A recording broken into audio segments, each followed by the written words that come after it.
The forest seemed to stretch endlessly, a labyrinth of twisted branches and fallen leaves. Each turn led to a path eerily similar to the last, deepening the group's sense of disorientation.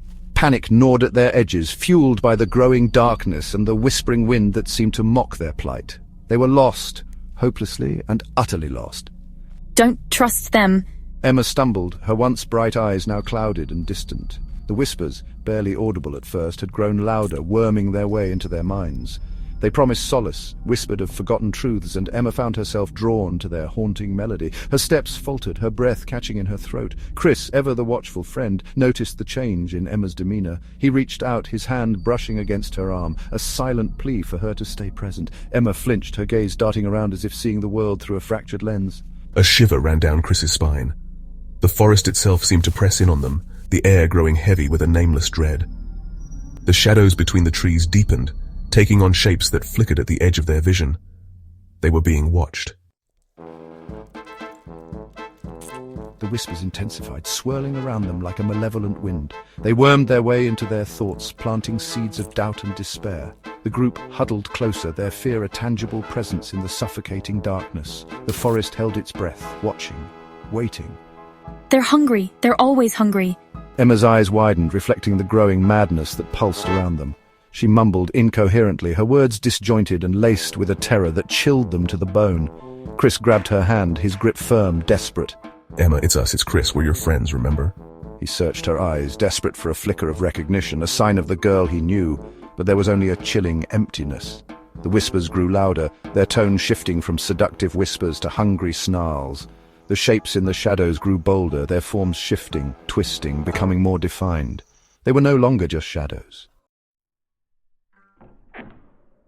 The trees groaned, their branches reaching out like skeletal fingers. The air grew thick with the stench of decay and the feeling of something ancient and evil watching their every move.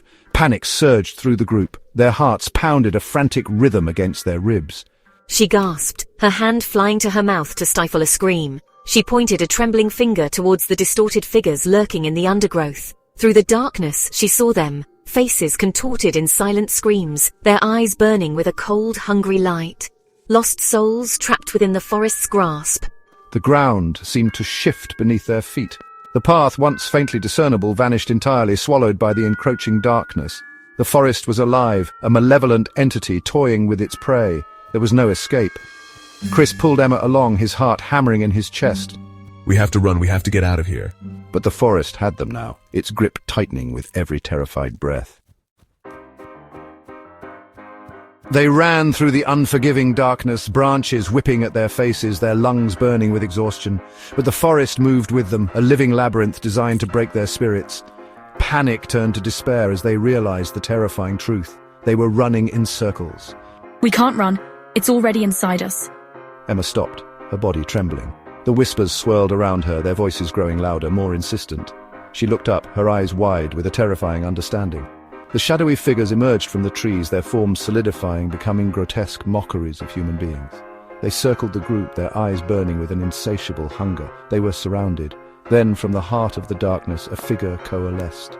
Towering above the trees, its eyes glowed with a malevolent light that seemed to consume the very night itself. The whispers ceased, replaced by a deafening silence that pulsed with raw power. The entity had arrived.